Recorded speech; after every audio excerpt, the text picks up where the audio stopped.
एक समय की बात है, रामपुर नाम के गांव में राम नाम का एक बहुत ही मेहनती किसान सीता और अपनी बूढ़ी माँ के साथ रहा करता था। राम की एक छोटी सी बेटी थी जिसका नाम सिया था। राम के घर का गुजारा बहुत मुश्किल से हो पाता था। राम के पास एक छोटी सी जमीन थी जिस पर वह फलों और सब्जियों की खेती किया करता था और फल और सब्जियों के तैयार हो जाने के बाद उन्हें गांव के बाजार में बेच आया करता था। लेकिन उस गांव में सबसे बड़ी समस्या थी पानी की। राम को पानी के लिए गांव के जमींदार पर निर्भर रहना पड़ता था, क्योंकि राम के पास अपना कोई कुआं नहीं था। वह अपने खेतों की सिंचाई जमींदार के कुएं के पानी से किया करता था। फल ले लो, हरे भरे ताजे ताजे फल और सब्जियां ले लो, केवल 20 रुपए किलो। केवल 20 रुपए किलो में हरे भरे ताजे ताजे फल ले लो, सब्जियां ले लो। अरे राम बेटा, कैसे हो? घर में सब ठीक तो है ना? और सिया बेटिया कैसी है बेटा? काका मैं ठीक हूँ, घर में भी सब ठीक है और भी बिल्कुल ठीक है। बोलिए काका, क्या चाहिए आपको? बिल्कुल ताजी ताजी सब्जियां हैं, अभी अभी खेत से तोड़कर लाया हूँ। बोलिए क्या बांध दूं आपके लिए? मेरे लिए 1 किलो टमाटर और 1 किलो खीरा बांध दो। ठीक है काका, अभी बांध देता हूँ। अच्छा राम बेटा, मैं चलता हूँ, ध्यान रखना अपना। ठीक है काका, आप भी अपना ध्यान रखना और काकी को मेरा नमस्ते कहना और भैया भाभी को नमस्ते करना।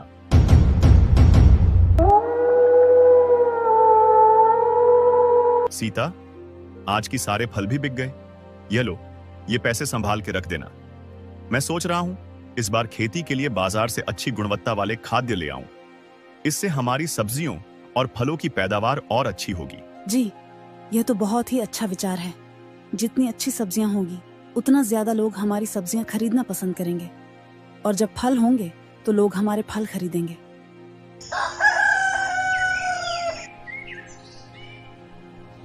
एक दिन राम अपने खेतों में काम कर रहा था। तभी वहां पर जमींदार नंद राम से कहता है, राम भाई कैसे हो? खेतों का काम कैसा चल रहा है? मैं ठीक हूँ नंदलाल जी, और खेतों का काम भी ठीक चल रहा है। मैं ये कह रहा था कि मैं तुम्हें बहुत सालों से अपने कुएं से पानी दे रहा हूँ, पर इस साल मैं तुम्हें अपने कुएं से पानी नहीं दे पाऊंगा। पर क्यों नंदलाल जी, मुझसे कोई भूल हुई है क्या? आप नहीं राम भाई, वह बात नहीं है। दरअसल तुम्हें तो पता ही है ना कि इस साल कितनी गर्मी बढ़ी है। इस साल की गर्मी ने तो सारे साल का रिकॉर्ड ही तोड़ दिया है। मेरे कुएं का पानी दिन प्रतिदिन सूखते जा रहा है, और अगर ऐसे में मैं तुम्हें भी पानी देता रहा तो आगे आने वाले दिनों में मेरे खुद के लिए भी पानी नहीं बचेगा। इसीलिए मैं अब तुम पानी नहीं दे पाऊंगा। तुम अपना देख लेना। मेरे साथ ऐसा क्यों कर रहे हैं नंदलाल जी? ऐसा मत करिए, मैं गरीब हूँ, मैं खुद का कुआं भी तो नहीं खुदवा सकता। भला मैं कहां से पानी लाऊंगा? इतने सालों से तो मैं आपसे ही पानी ले रहा हूँ, और अगर आपने अब पानी देना बंद कर दिया तो बिना पानी के मेरे खेत के सारे फल और सब्जियां सूख जाएगी। ना देखो राम, मैं भी मजबूर हूँ। इस गर्मी ने सबकी हालत खराब कर दी है। हमारा गुजारा भी बड़ी मुश्किल से होता है और हम बिना पानी के बर्बाद हो जाएंगे। अगर हम सब्जी नहीं बेचेंगे तो हमारा गुजारा कैसा होगा? यही हमारे जीने का एक सहारा है। तुम अपना देख लेना, मैं कुछ नहीं कर सकता। यह सुनकर राम मन ही मन बहुत दुखी हो जाता है और घर जाकर सारी बात अपनी पत्नी को बताता है। यह क्या हो गया जी? अब यह कौन सी नई विपदा आ पड़ी है? अब हमारे घर का गुजारा कैसे होगा? बिना पानी के हमारे खेतों की सिंचाई कैसे होगी? हे प्रभु, आप तो सब देख रहे हैं ना, अब आप ही कुछ हमारी मदद करो। प्रभु, हम बड़ी दुविधा में हैं। राम जी, आप चिंता मत कीजिए, एक बार मैं नंदलाल जी से बात करके देखती हूँ। ओह नंदलाल जी घर में हो कि नहीं? अरे कौन है भाई? रुको, आता हूँ। अरे सीता, तुम हो, कहो मेरे घर कैसे आना हुआ? नंदलाल जी, मुझे राम जी ने बताया कि आपने हमें कुएं का पानी देने से मना कर दिया है। सीता बहन, यह बात सच है कि मैंने राम को अपने कुएं का पानी लेने के लिए मना कर दिया है, और इसकी वजह भी तुम्हें राम ने बता ही दी होगी। पर नंदलाल जी, आप यह तो सोचिए ना कि हम इतने सालों से आप ही के कुएं के पानी से अपने खेतों की सिंचाई कर रहे हैं। हमारे पास कोई दूसरा साधन भी नहीं है। ऐसे में हम पानी कहाँ से लाएंगे और अपने खेतों की सिंचाई कैसे करेंगे? देखो सीता बहन, मैंने इतने सालों तक तुम्हें अपने कुएं का पानी दिया है, और मैंने तुम्हें कभी भी पानी लेने से मना नहीं किया। लेकिन इस बार बहुत भारी गर्मी पड़ी है। मेरे कुएं का पानी सूख कर बिल्कुल कम हो गया है। अगर मैं तुम्हें अपने कुएं का पानी देता रहूंगा तो इस कड़कती धूप वाली गर्मी में मुझे बहुत ही परेशानी का सामना करना होगा, और मुझे भी पानी के लिए तरसना पड़ जाएगा। बहुत ही परेशानी का सामना करना होगा। सीता जमींदार नंदलाल को कुएं का पानी देने के लिए बहुत मनाने की कोशिश करती है, मगर जमींदार नहीं मानता है। होकर थक हार अपने घर की ओर निकल पड़ती है। क्या हुआ सीता, तुम इतना उदास क्यों लग रही हो? जमींदार जी ने क्या कहा? राम जी, जमींदार जी ने पानी देने से मना कर दिया। वह कह रहे थे, अगर मैं तुम्हें पानी देता हूँ तो मुझे गर्मियों में बहुत परेशानी होगी। पानी के बिना क्या होगा? भाग्यवान, हमारे सारे खेत तो सूख जाएंगे।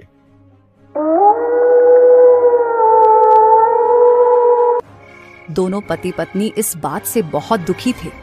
राम को तो आज रात बिल्कुल नींद ही नहीं आ रही थी। वह बस अपने खेतों के बारे में ही सोच रहा था। सोचते सोचते राम को एक विचार आता है। हमारे पास इतने पैसे तो नहीं है कि हम मजदूर से कुआं खुदवा सके, लेकिन मैं सोच रहा हूं अगर कुआं खोदने का काम मैं अकेले ही शुरू कर दूं तो हाँ, यही ठीक रहेगा। अरे सीता, सुनती हो नहीं? क्या हुआ राम जी, आप सोए नहीं अभी तक? सीता, मुझे एक विचार आया है, क्यों ना हम खुद से अपना कुआं खोदना शुरू करें? जी, विचार तो आपका बहुत अच्छा है, लेकिन अगर हम दोनों ही कुआं खोदेंगे तो इसमें हमें काफी दिन लग जाएंगे। हाँ सीता, वह तो है, लेकिन और कोई रास्ता भी तो नहीं है, और हमारे पास इतने पैसे भी नहीं है कि हम मजदूर से कुआं खुदवा सकें। आप ठीक कहते हैं राम जी, हम कल से ही कुआं खोदने के काम में जुट जाएंगे। चलिए, अभी आप सो जाइए, बहुत रात हो चुकी है। हमें कल जल्दी उठकर खेत में कुआं खोदने भी जाना है।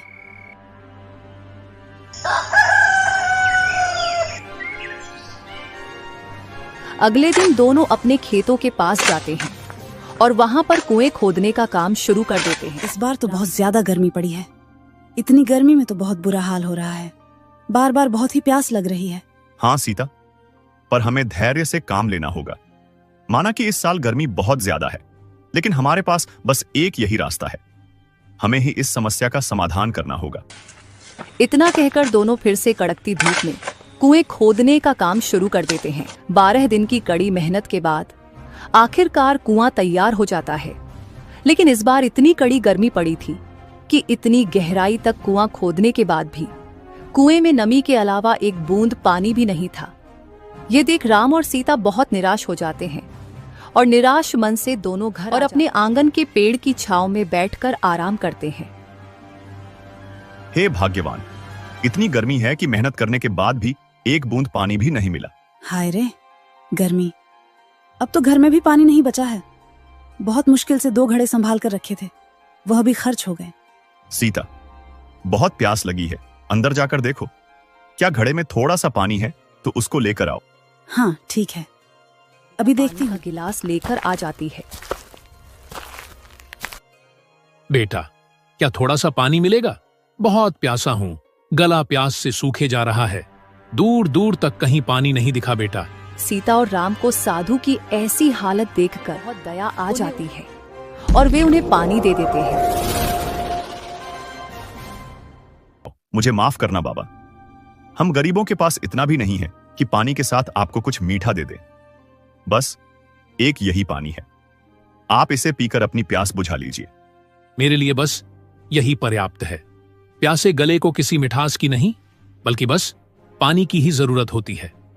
धन्यवाद बेटा, मैं बहुत देर से प्यासा था। दूर दूर तक कहीं पानी नहीं दिखा।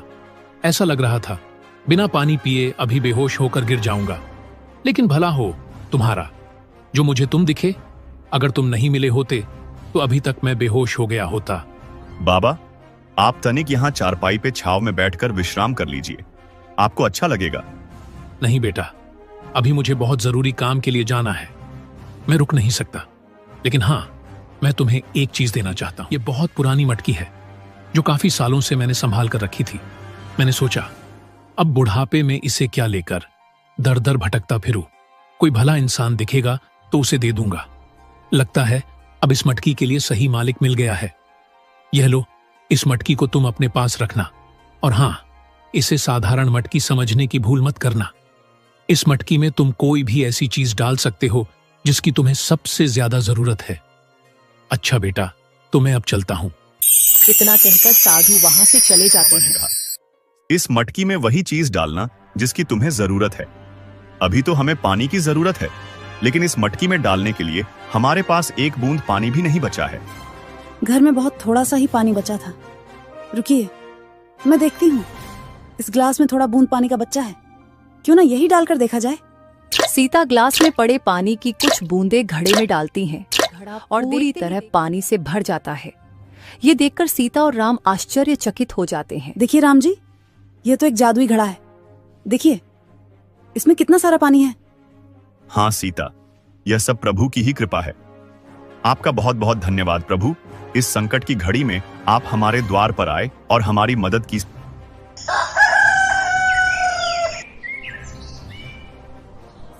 अगले दिन दोनों अपने खेतों पर काम के लिए निकल जाते हैं और अपने साथ में पानी की मटकी भी ले जाते हैं।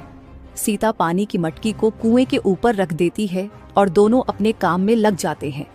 कड़कती धूप में काम करने के बाद राम को प्यास लग जाती है और वह सीता से कहता है, जरा मटकी में से थोड़ा पानी तो लाना, बहुत प्यास लगी है। ठीक है जी, अभी लाई। सीता मटकी में से पानी निकालती है। गिलास में से पानी की कुछ बूंदें कुएं में गिर जाती हैं और देखते ही देख पानी से भर जाता है। ये देखकर सीता बहुत आश्चर्य में होती है और वह राम को बुलाती है।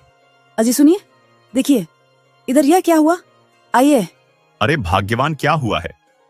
ना देखिए, ये कैसा चमत्कार है। हाँ भाग्यवान, आता हूँ। के पास देखता है राम तो कुआं लबालब पानी से भरा था। ये देखकर राम भी बहुत आश्चर्य में था। अरे सीता, यह तो चमत्कार ही हो गया। हमारे कुएं में पानी आ गया। अब हम अपनी खेतों की सिंचाई बहुत आसानी से कर सकेंगे। लेकिन सीता, मुझे लगता है इस खुशखबरी को हमें पूरे गांव में बांटना चाहिए, क्योंकि इस साल भारी गर्मी पड़ी है। लोग भी गर्मी से बहुत परेशान हैं, और खासकर इस गर्मी में पानी से। मुझे लगता है हमें लोगों को बताना चाहिए और उनकी पानी की जरूरत को पूरा करना चाहिए। हाँ, और अब इस गर्मी में हमें पानी की समस्या भी नहीं होगी। हाँ जी, आप बिल्कुल सही सोच रहे हैं। इससे हमारी और गांव वालों की बहुत मदद हो जाएगी। राम एक गांव वालों को बताता है। मेरे प्यारे मित्रों और भाइयों, मैं जानता हूं कि हमारे गांव में इस बार बहुत पानी की समस्या हो गई है। बहुत ज्यादा गर्मी पड़ने की वजह से कुएं का पानी सूख गया है। इस समस्या का समाधान मैंने ढूंढ निकाला है। मैंने एक कुआं खोदा है और उसमें बहुत सारा पानी है, और मैं चाहता हूं कि मेरे साथ साथ आप गांव वासी भी उसे पानी का इस्तेमाल करें। अरे राम भाई, आपका बहुत बहुत धन्यवाद। हम काफी दिनों से पानी से परेशान थे। राम भैया, मैं भी पानी के लिए कई दिनों से परेशान थी। आपने इस समस्या का हल निकाला है। भगवान आपका हमेशा भला करेगा। धीरे धीरे गर्मी बहुत बढ़ती जा रही थी। गांव के सारे कुएं सूखे जा रहे थे। अब गांव में केवल एक ही कुआं था जिसमें पानी था। वह था राम का कुआं। गांव के लोग राम के कुएं से पानी ले जाया करते थे। वहीं दूसरी तरफ अब जमींदार का कुआं बिल्कुल सूख चुका था। उसके कुएं में एक बूंद पानी नहीं बचा था, जिसकी परेशान हो गया था। तभी जमींदार को कहीं से खबर लगती है कि राम का भी एक कुआं है और सारे गांव वाले वहीं से पानी भर रहे हैं। जमींदार यह बात सुनकर राम के पास जाता है और राम के कुएं में इतना पानी देखकर बहुत हैरान हो जाता है और वह राम से कहता है, राम भाई, क्या तुम मुझे अपने कुएं का पानी दे सकते हो? इस भयंकर गर्मी के कारण मेरा भी कुआं सूख गया है राम।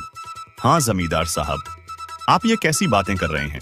भला इसमें भी कोई पूछने की बात है? इतने सालों तक आपने हमारी मदद की है और इस मुश्किल की घड़ी में हमें एक साथ मिलकर रहना चाहिए। आप जितना चाहे उतना पानी यहाँ से ले सकते। अगर आपने हमें मना नहीं किया होता तो हम ये कुआं भी नहीं खोद पाते। राम की यह बात सुनकर जमींदार को अपनी गलती का एहसास होता है और वह राम से माफी मांगता है। मुझे माफ कर दो, मैंने तुम्हारे साथ बहुत बुरा व्यवहार किया। इस मुश्किल घड़ी में मैंने तुम्हारा साथ छोड़ दिया था, लेकिन तुमने मेरा साथ नहीं छोड़ा। धन्य हो, तुम्हारे जैसे लोग, तुम्हारे जैसे ईमानदार और दयालु लोगों की वजह से इस धरती पर अच्छाई अभी जिंदा है।